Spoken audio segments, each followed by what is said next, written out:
Hey everybody, this is Angela with Blanchard Cat Rental Power. Today we're going to look at a Caterpillar XQ230. Just want to show you a few things to look at before we run the unit. So we'll start right here with the oil level dipstick. Want to make sure it's full, of course. And then up to the top left is the coolant level sight glass. That's red ELC in there. You want to make sure it's full. And then we'll walk around here to the battery disconnect switch. We'll turn that on. And if you need to make a voltage adjustment, this is your selector switch here. Just note, please do not do this while the engine's running. It will cause major damage. So you always want to do this before you crank the unit. And now we're going to look at the other side. On this side, we've got our fuel fill neck. This is number 2 off-road diesel, 262 gallon tank.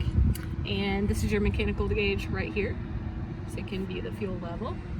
Over here to the left is the DEF tank. This is where you fill the DEF. It's a 12.2 gallon tank. Just make sure you don't put diesel fuel in here or put DEF fuel in the diesel system. Very bad, very bad. But they need both fluids to run, of course, so keep mindful of that. This package is going to weigh about 12,000 pounds with oil, coolant, and fuel. It's a pintle hitch on the front to haul it. Just like this. Come around back here, look at the control panel. So this is some verbiage for in-depth on how to run this machine. And then down at the bottom we've got our courtesy outlets. So 110 volt outlets, 20 amp, 50 amp, and these are your breakers that control these. Right here we've got your e-stop, and of course in an emergency situation you need to shut this machine down. You push this. Please don't use this to shut the machine down in normal situations. It can cause failure if overused over time. So, down here we've got your shore power connection, 30 amp, 120 volt. This powers your jacket water heater and your battery charger for a standby application. So back behind this door, this is your power connections. We've got L1, L2, L3, your neutral right here, and then your ground right here. Some connections for paralleling generators if you want to put a bunch of them together. And before you run this machine, you want to make sure this door is closed. There's a limit switch back here that will keep that breaker from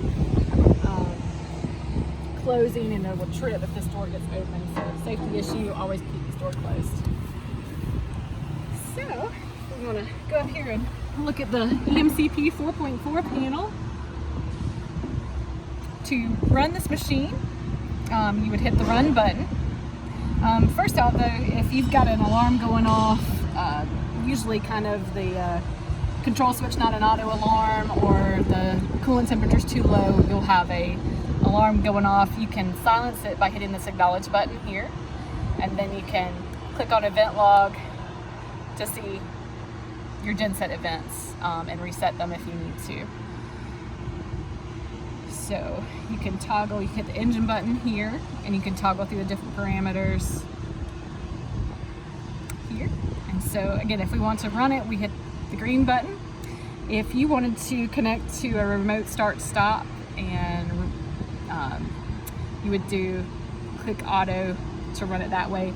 Just note that if you try to run the machine with the auto button without a remote start wire connected, it'll run for a few minutes and it's going to shut down. So if you don't have that feature enabled, then just go ahead and use the run button.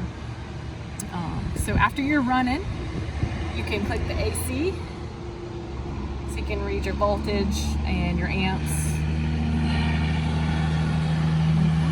Let's see, one other thing to note here, these little buttons are actually lights. So if this one's illuminated, that means the machine's going through a regen, and you typically don't want to shut the machine down during that process. You want to let it go through that cycle. It could take 15 to 45 minutes depending on how much it needs to clean.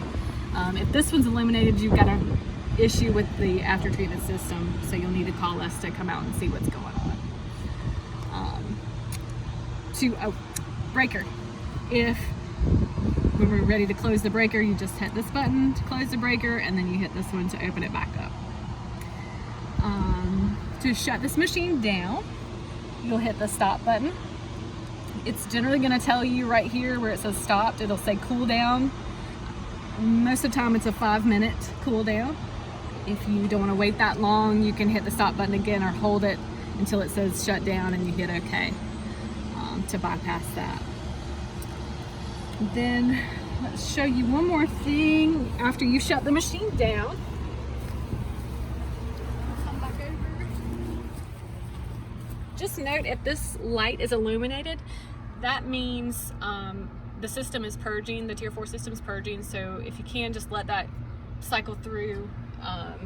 There's some different function tests that it needs to go through. When that light goes off, then you're safe to turn that switch off so that the batteries don't die if you don't have it connected to a battery charger. So that's just about it. Thanks for your time. We look forward to working with you. Have a good day.